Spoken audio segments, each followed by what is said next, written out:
programa.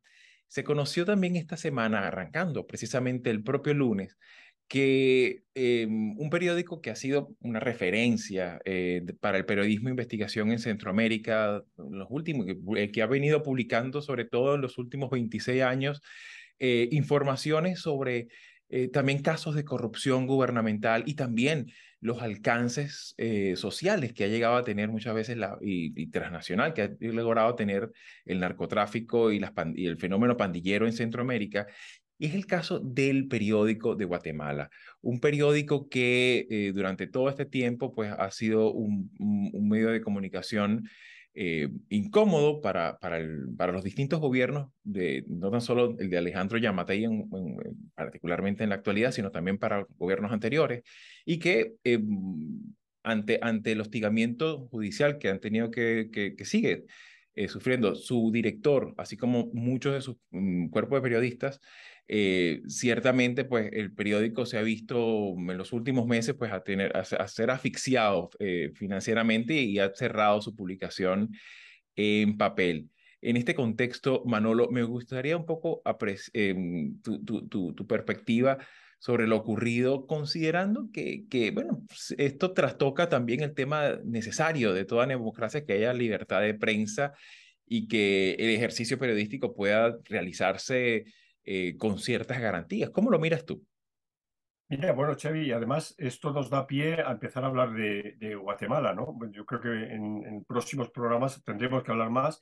El Sí, es 25 de verdad, porque junio estamos hablando se en año celebran electoral, las... ¿cierto? Exactamente, el 25 de junio es la primera vuelta de las presidenciales y con muchísimos candidatos y las legislativas, ¿no? No digo que esto se inserte en esta campaña electoral, no es así, porque esto viene, como has señalado, de lejos. Dos apuntes. Uno, Guatemala es uno de los peores valorados en términos de libertad de prensa, de calidad de la democracia, de libertades, de Estado de Derecho, etcétera, ¿no?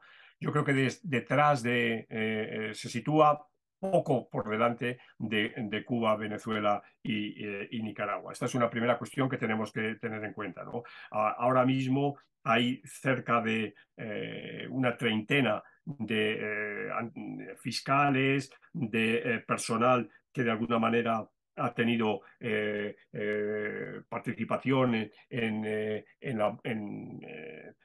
combate a la corrupción y demás, ¿no? Están exiliados, ¿no? La fiscal general Consuelo Porras, sin ir más lejos, forma parte de la lista Engel del Departamento de Estado debido a su participación en hechos significativos de corrupción, ¿no? Este periódico, que no solo ha sido cerrado, sino que además su director, José Rubén Mora, está preso, ¿no? Ahora mismo, o sea, por un delito digamos, de opinión y de investigación de la corrupción, ha sido fundamental en la lucha por esclarecer el estado de las cosas. Fíjate que hay no sé si nuestra audiencia lo conocerá, hay un caso de hace 2 años que se llamó la alfombra mágica, en la que un pequeño grupo de rusos y kazajos llevaron una alfombra llena de fajos de billetes de dólares a la presidencia, ¿no? Para una corruptela clarísima, ¿no? Del gigante ruso suizo del níquel de la agencia Solvay, ¿no? Esta empresa extrae miles de toneladas de la reserva de la biosfera de Izábal, ¿no? Y esto ya había sido denunciado, por ejemplo, por también un periodista muy interesante, un periodista rural, diré, Carlos Choc, que vive en el Store y que ya protagonizó una denuncia en un reportaje que se publicó en marzo del año pasado, ¿no? O sea que llueve sobre mojado y ya digo, esto es un elemento que tendremos que analizar en programas siguientes. Claro, claro, y que obviamente esto inexorablemente también nos refiere a otros episodios similares como lo ocurrió recientemente con el Faro en El Salvador, en El Salvador de Bukele. ¿Qué pierde un país cuando un medio cierra? ¿Qué pierde de alguna manera esa opinión pública de ese país, sobre todo en un contexto en el que ciertamente las libertades de prensa, pues en algunas ocasiones, también está el caso del asesinato selectivo de periodistas en México? O sea, estamos hablando de una dinámica que ciertamente necesita nuestra atención y que obviamente erosiona el clima necesario en el cual una profesión tan importante para la democracia como es el periodismo, pues se inscribe. En este sentido, Marisabel, y tú que bueno, también haces seguimiento del trabajo de los periodistas en Estados Unidos, ¿cómo miras tú esta dinámica de cierre del periódico de Guatemala? Fíjate que justamente iba a mencionar que el problema de la erosión democrática no es nada más de las instituciones democráticas. La prensa es uno de los pilares fundamentales de las democracias. Y lo estamos viendo en el caso de Guatemala, pero tú lo mencionaste, el Faro, la gente del Faro, el periódico, ellos tuvieron que irse, ¿no?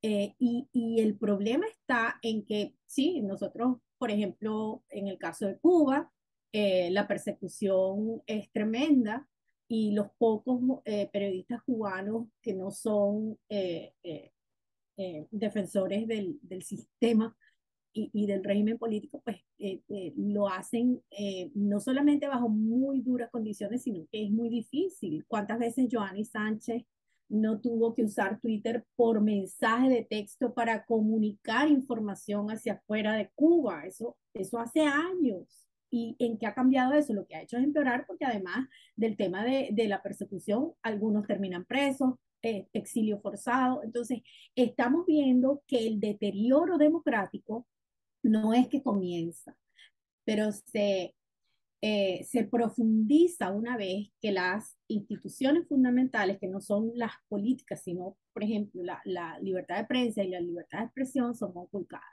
A mí me preocupa es, por una parte, que haya silencio de no solamente de organizaciones, digamos, de esto amerita posturas firmes de organismos multilaterales, no solamente de la CIP, por ejemplo, que es la que ha alertado sobre la gravedad de la situación. Pero también es preocupante en el momento en el que se produce este ataque frontal contra medios, que estamos viviendo una etapa de profunda desinformación y eso es una combinación terrible para un país que está viendo las bases de su democracia o su sistema político en peligro. Esa combinación de ausencia de libertad de prensa y desinformación es un caldo de cultivo para que la gente, por supuesto, no sepa qué es lo que está pasando y no pueda tomar decisiones basadas en información confiable. Estamos hablando de un país donde hay graves hechos de corrupción. ¿Y cómo va la gente a saber si quienes están al frente del proceso de información, una prensa libre, no pueden hacer su trabajo? Es lo que vemos en los casos de Nicaragua, en los casos de Venezuela, donde el deterioro ha llegado al punto de que, bueno, el régimen político compra medios, el régimen político expropia medios o simplemente manda a la cárcel a los periodistas o los eh, eh, el exilio forzado, ¿no? Entonces, el tema de la democracia, no solamente en Guatemala, estamos hablando de Latinoamérica, pasa por tener una prensa libre y libertad de expresión, y lo que estamos viendo es que se está minando. El Claro, cuidado que hay que tener es que en las democracias libres esto también está sonando, quizás no de manera tan directa. claro, y que evidentemente, como ha comentado Manolo, este año es un año electoral donde inevitablemente, así no lo quiera el gobierno, pues tiene un efecto de mucha controversia. Claro, el gobierno de Yamatei ha sido como de alguna manera, bueno, pero es que este personaje tiene más de 200 denuncias y tiene que responder ante la justicia, lo cual no quiere decir que eso no sea cierto, pero de vuelta, el tema es que es un hostigamiento en distintos ámbitos y sobre todo el hostigamiento para que se desarrolle el periodismo libre, ¿no? O independiente. Sobre todo considerando pues la naturaleza del tipo de periodismo de investigación que hace, que no es periodismo rosa, ¿no? O periodismo, digamos, de sucesos, ¿no? En este sentido, pues por supuesto, también por ser año electoral, pues muy probablemente sobre Guatemala vamos a seguir y no había, particularmente no habíamos tocado Guatemala en lo que va de mirada semanal, pero bueno, seguramente va a ser así en las próximas ediciones. Así que bueno, mis queridos, muchísimas gracias por su tiempo y por sus apreciaciones y será hasta un próximo domingo. Hasta aquí, ¿te interesan los temas que hemos abordado? Puedes ayudarnos a seguir publicando estos fragmentos dándole like, compartiéndolos, comentando y suscribiéndote al canal.